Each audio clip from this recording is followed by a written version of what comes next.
Hello everybody, I am Tousty and welcome to this module spotlight on Applied Energistics 2.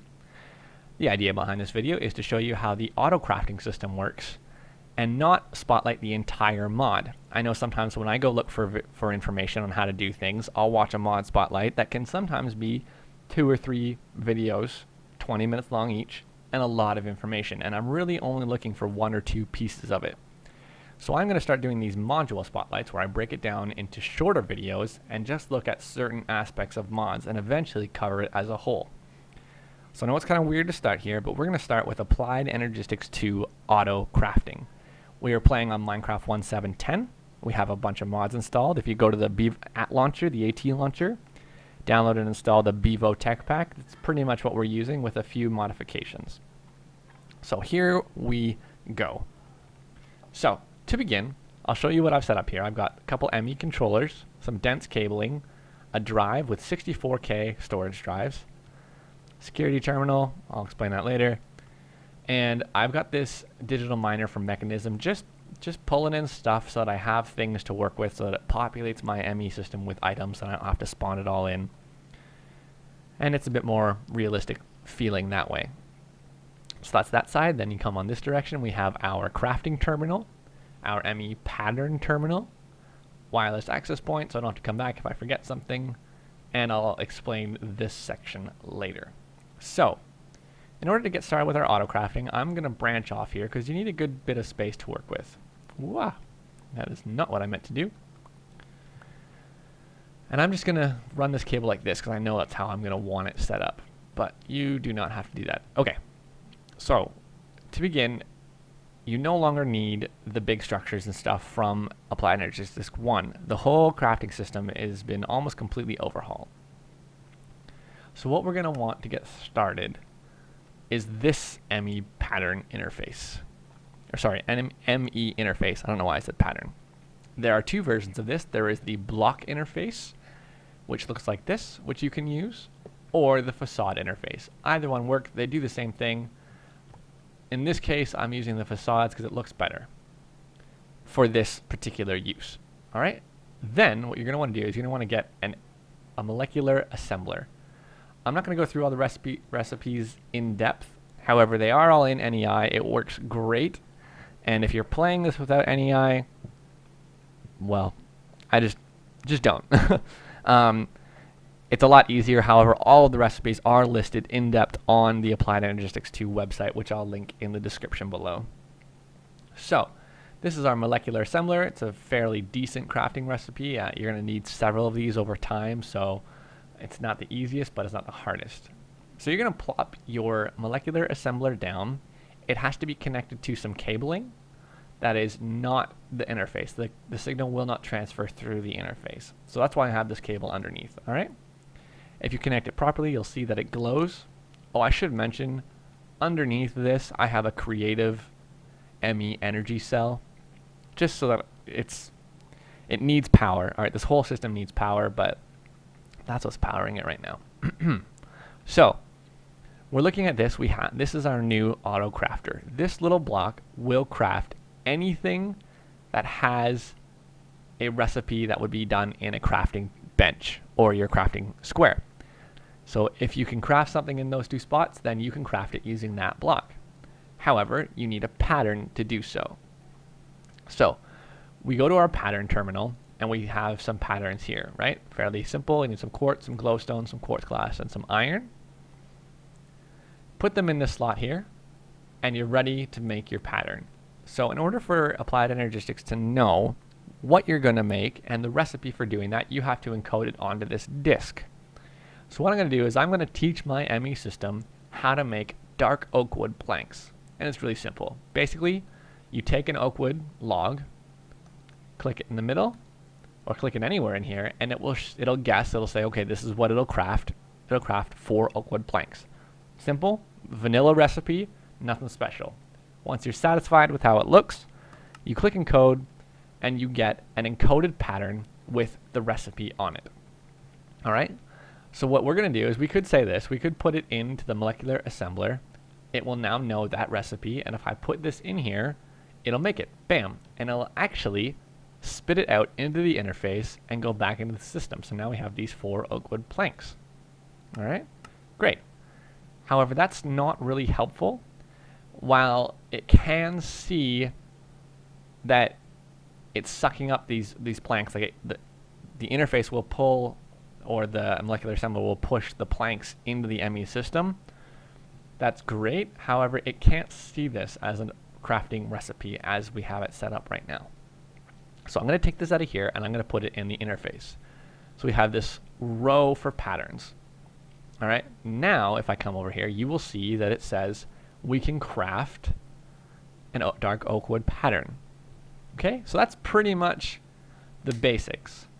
Before you can start crafting though, your ME system, your ME network, has to have a place to do the crafting aside from this. It needs crafting storage. So I happen to have 2 4K crafting storage blocks in my inventory. If you look up though, there are several kinds. We have our crafting unit, which is a crafting recipe, part of the crafting recipe, sorry. Right? Blam, like that. Then you can make crafting co-processing units, which I believe allow you to multitask using your storage. And then you have your 4K, 16K, 1K, and 64K crafting storage blocks. Now these are multi-block structures. You can hook these up in interesting little designs, right? So those are connected there. If I put it on top, you'll see that it connects. It's okay. This both light up. Good to go. If I put these co-processing units, you'll see it breaks. And then I put the second one down, and now we have this multi-block structure. These are not necessary. Actually, none of this is. You just need a single crafting storage to do the most basic recipes. However, I'm going to leave these here because why not?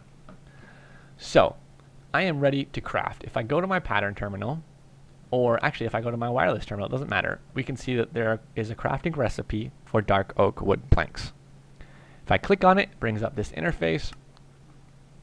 Excuse me. And we can select how many we want. Let's say we want 10 oak wood planks. I say next. It says, yes, you have the available materials. Which crafting CPU do you want to pick? Or do you want to just let it pick for you? I just let it pick for me, to be honest. My systems have never been that complicated. I hit start and it makes it. Now you'll see it made 12. That's because it comes in increments of 4. So obviously it couldn't just make 10. And let's actually do this with about 30 and we can see it happen here. It's a really... maybe it was too fast. Oh, I didn't finish the... Right, here we go. See, you can see it being made. You can see the blocks that are stored in there. It's not very impressive when it's just the oak wood planks, but let's see what happens here.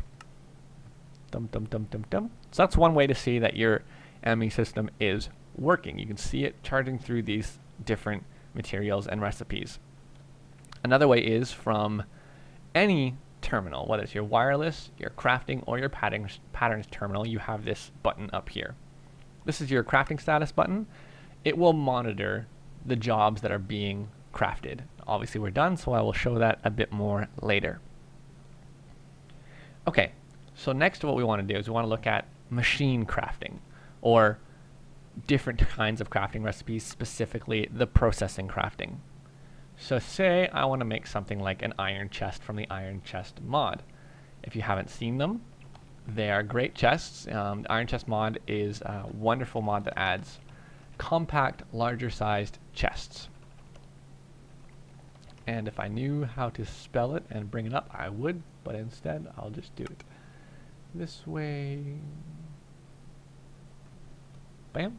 Okay, so the iron chest mod allows you to build different sized chests, right?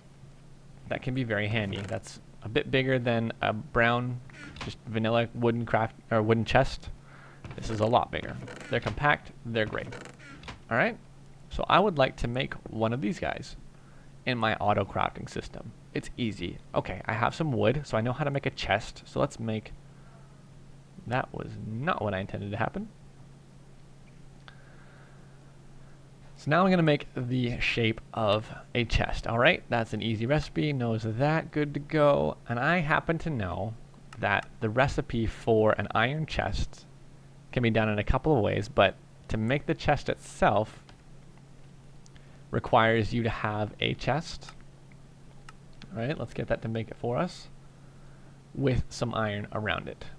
Now, something you'll notice before I finish this recipe is that I only have one piece of iron. I don't have more in here. I have ore, but I only have one piece of iron. When making your patterns, you do not need all of the materials that's required to make the recipe.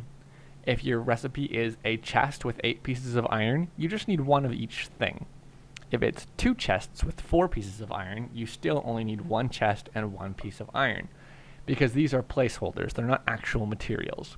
And while if your resources are in here, you can pull it out like a normal crafting terminal, it's not actually using these. These are just placeholders. So I've made myself my iron chest pattern. I will put it in here, and I will bring it over to the ME interface and stick it in there. Easy, but watch what happens. I want to make one. Well, guess what? I am short 7 iron. That's not good.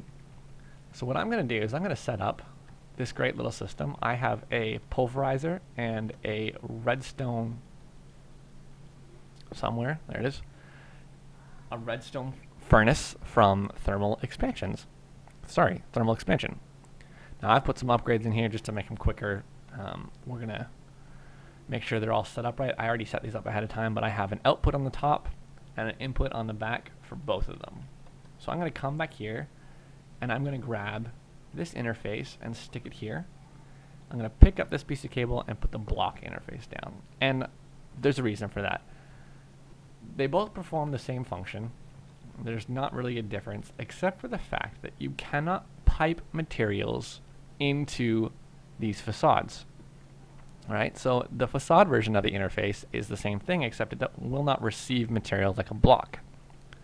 However, if you pump materials or even put materials into the ME interface, it will put them back into your system for you.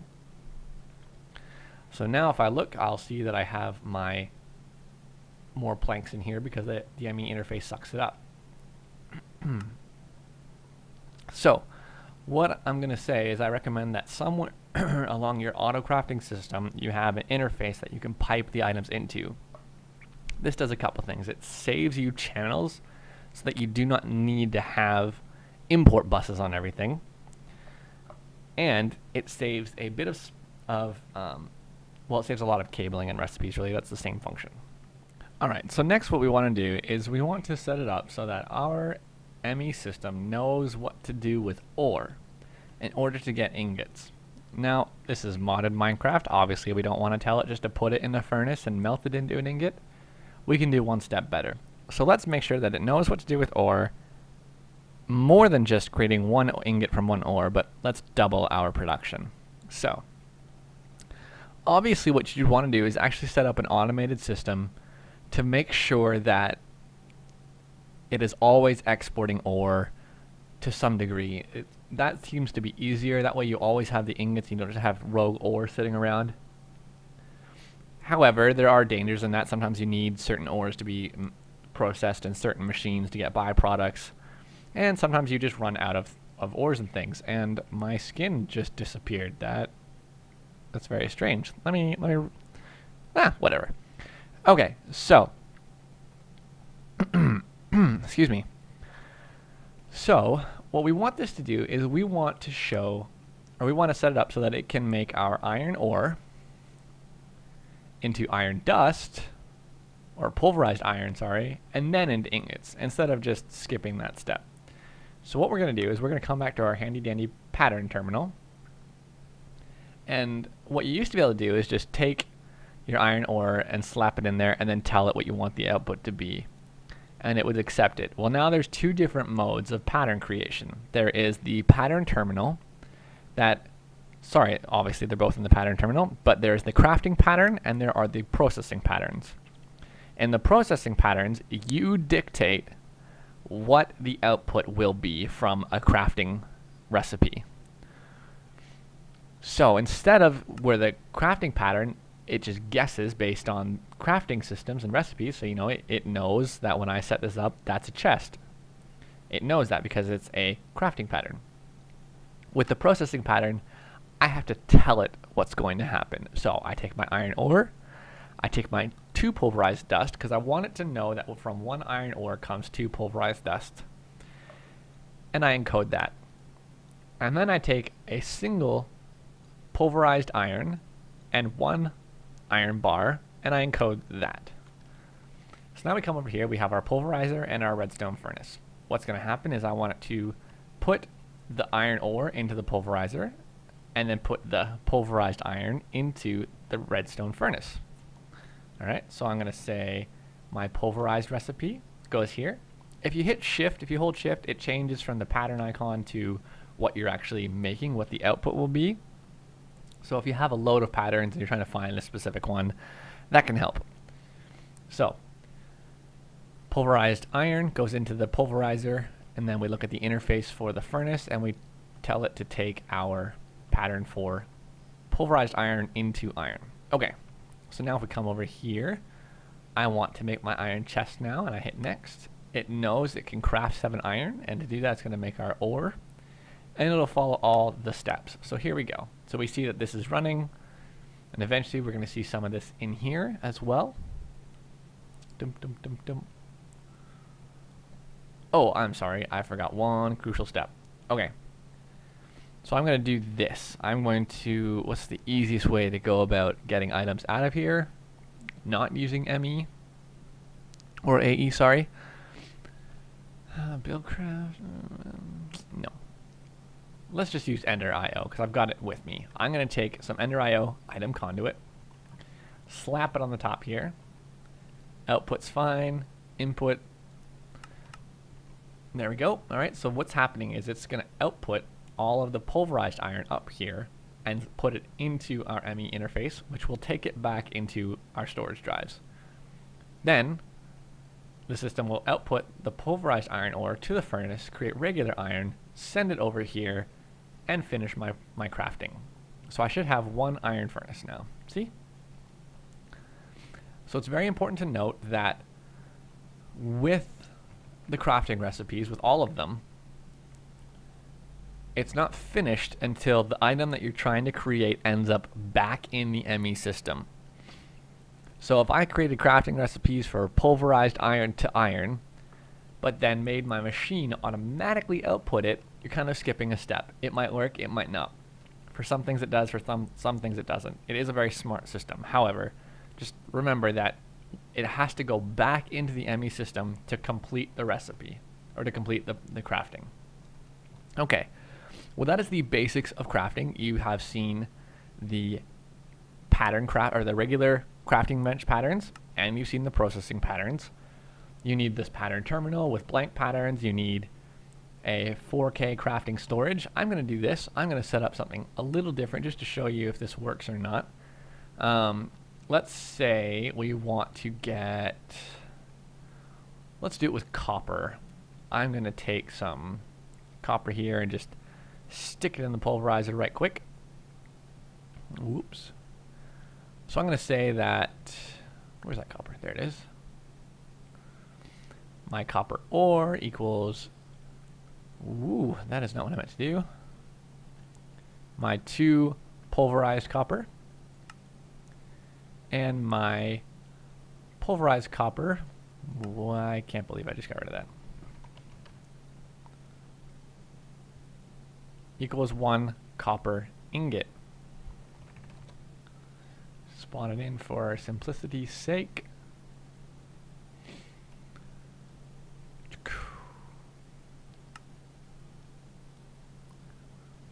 Alright, so remember we put our pulverizer recipe in here, and we put our furnacing recipe in here.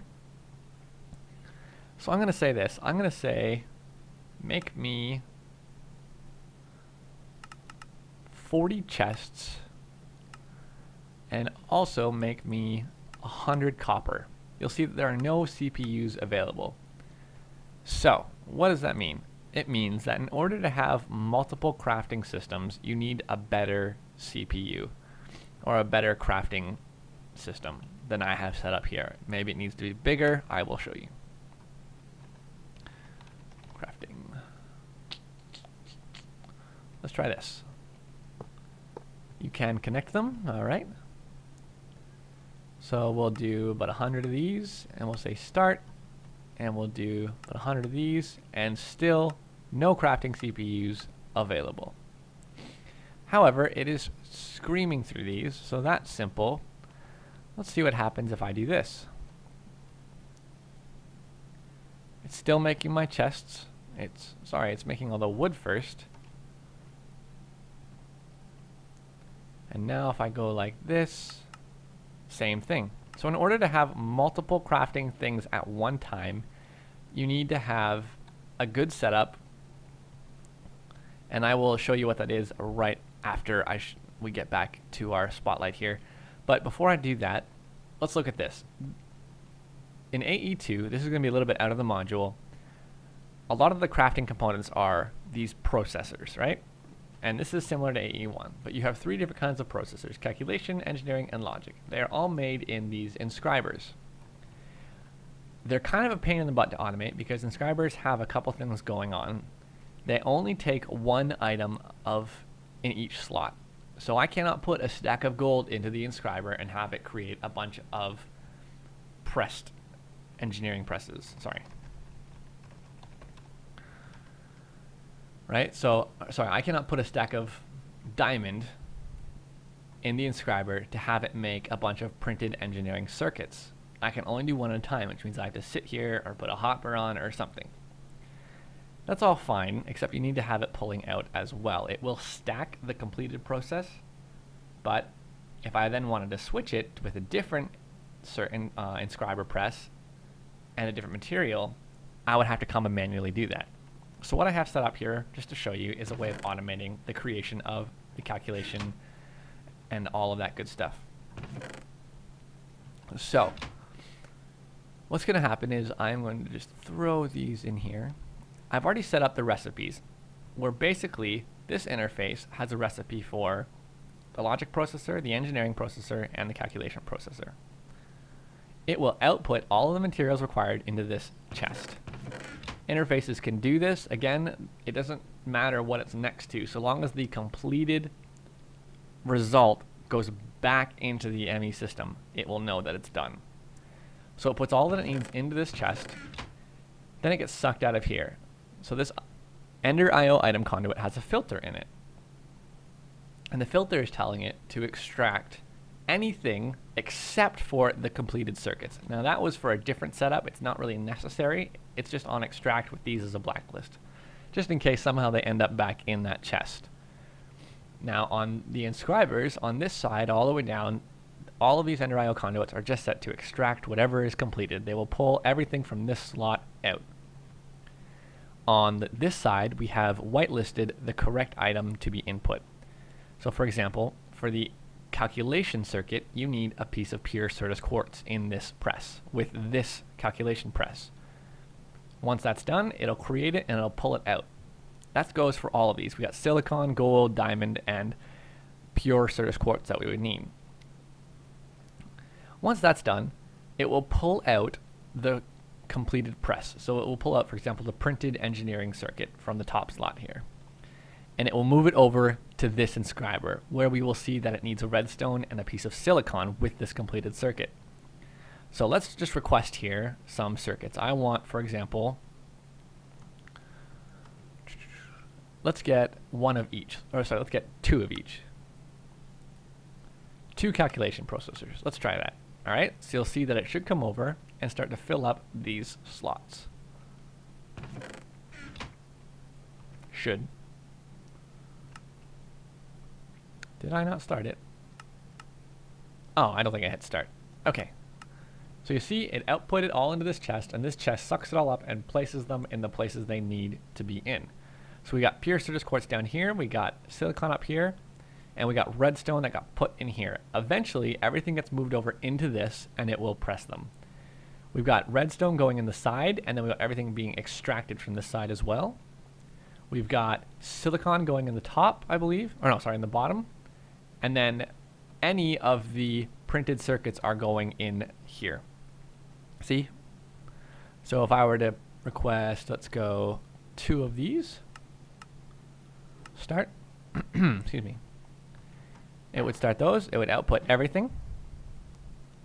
Cha-ching. Now we're going to create the finished product here. These do require power, so there is power. That's what these ME cables going into the back are doing right now. It's not usually how I would do it, but that was just a quick fix. It is providing them with power. They do not take up channels, so do not worry about that. Alright, so now we got those 2 in there as well, and you can see, just for visibility's sake, that it will do the same thing. It'll throw the silicon, and I didn't start it because I'm used to AE1 still. Let's go 2 and start. So silicon, gold, redstone, automatically in the right spot. As they get processed over here, they will get moved into this one, and then squished down into a processor. I do enjoy this crafting system. However, this machine in itself, I wish there was an upgraded version of or something that would make this a bit easier to deal with, because you either need a lot of space with some of the normal item routing mods like BuildCraft and the logistical sorters from Mechanism and that kind of thing. You need a bit more space to make this work. Or you need Ender.io, which allows a lot of flexibility. Steve's Factory Manager would be a really good one to set this up. I might do that and show that to you as well at some other point here. So we can see that once the finished product is done in here, it gets sucked out and it is whitelisted to only go in finished products to this interface, which puts them back into the system. That is the way that I have auto-crafted the basic components for Applied Energistics. You do want to find a way to do that because you need them so much. My biggest complaint about that setup is that it is rather slow and you're not able to speed it up at all. As far as I know anyways. I mean, he might be working on that. I'm really hoping Algorithm is. So give me a couple seconds here and I will set it up so that we can do multiple things at one time and just show you how that works, and we'll finish off this modular spotlight. Alright, so we're back. And basically what you need to do, if you want to do crafting of multiple recipes and multiple crafting things at the same time, you just need separated crafting storage. So you can use the same molecular assembler, it'll just have to wait its turn, and you don't need to have a big multi-block of these, you just need to have them separated like this. It can be any of the crafting storage, but the more complex your recipe string is, the more storage you need. So for example, if I wanted to craft HV solars from Industrial Craft, it's a fairly intense recipe.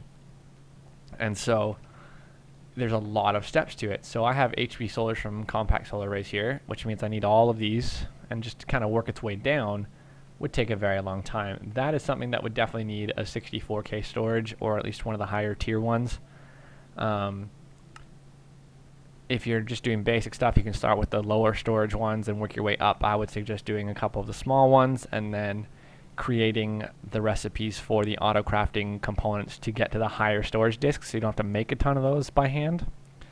But anyways, if you want to do multiple things at one time, you know, for example, I can come in here now and say, let's give me an iron chest, and let's give me 100 copper.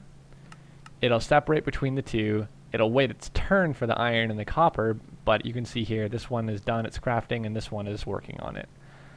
So that's how that works. I wanted to come over here and show you the reason I chose to do this with Ender.io or pretty much any other mod that has item storage.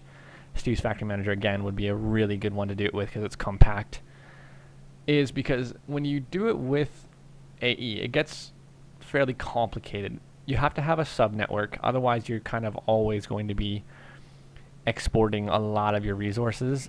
It gets kind of hard to maintain and control if you don't have a subnetwork in AE to do this. It gets a little finicky, I found. I've used level emitters and different things, and it's more reliable to have it separated out. However, there is enough stuff going on here that you do really need a controller, I believe. I mean, there's so many channels being used that you would need a controller. And if none of that makes sense, I'll talk about that in another video and how the channels work and everything. But pretty much what I've got set up here is the same thing as the Ender.io setup over there, but export bus is exporting just what's needed. The main system has an interface that exports its recipes into this hopper, which get put into the ME chest and get sent through the system. So I will show you. If I would like a couple of calculation presses, I will hit start, and they will make their way into the hopper and then into the ME chest, then into the right inscribers and the right presses, and eventually into the final press where it will put the different components together for the completed circuit. After that, it gets sucked up, it gets put back into the chest, and the chest exports it into the interface, which will send it back to our main system. So it just gets really complicated when you start using an ME system for this, because there's so many channels needed. The subnetwork is necessary, and it's not a small subnetwork just because of the amount of buses that you have on it. As you can see with these smart cables, there's just a lot of it's being used, almost full capacity. Probably about half capacity for each line, which means that it's fairly stretched as it comes off. When you use the controller is what allows that to work. If I take this controller out, we will see that there is a lot less that it can do. So let's do this. Let's put a dense cable in there and put a dense cable here just so that it has somewhere else to connect to. And you can see that it kind of darkens out because it starts to struggle with how many different things there are connected and how many channels you have. It just, you need to have a controller here. It makes it so much simpler, but again, not the best method to use AE2. One thing you might want to keep in mind though, if you do, is definitely use different color cables. I think these smart cables are great, but they're a bit more expensive. But if you use different color cables, they won't connect to each other. One thing you'll find though is if you put the interface up against something like an ME chest, another AE item or block, it will connect the two networks together. So it'll constantly be working. I'll show you after I make a day what I mean by that. If you were to... Oh, what on earth was that? That was bizarre. If you were to decide... I apparently have extra redstone for some reason. To connect these two things together, I don't have a pick, I don't feel like spawning one in, so I will just connect them with this cable. You will see what will happen. So if I connect those, it gets mad that there's a controller there. So let's take the controller off and see what it does. We will have to do this again. Alright, so everything lights up, it's fine, it starts going, but it constantly works at all of them. So you may want to put a level limiter or something just to let it send out stuff, but it also just uses this entire line. I mean, it's way too much for this system just to do some auto crafting. It's just easier if you use another mod to do that, if you have one available. Aside from that, that is the majority of the components for auto crafting. I think you can pretty much figure anything out. If you want, I can add a video to the end when I'm talking about the Certus quartz, or the pure quartz, the pure Certus, the pure nether, and the pure Fluix crystals. I will add a tag onto the end of it to show you a couple of easy ways to autocraft those without them despawning or anything like that. So that'll do it for this video. Once again, I am Tousty, and thanks for watching. If you have any questions, just leave them below, and I will do my best to answer them, and look for the next couple modules to come. This has been the module spotlight on the Applied Energistics 2 auto crafting system.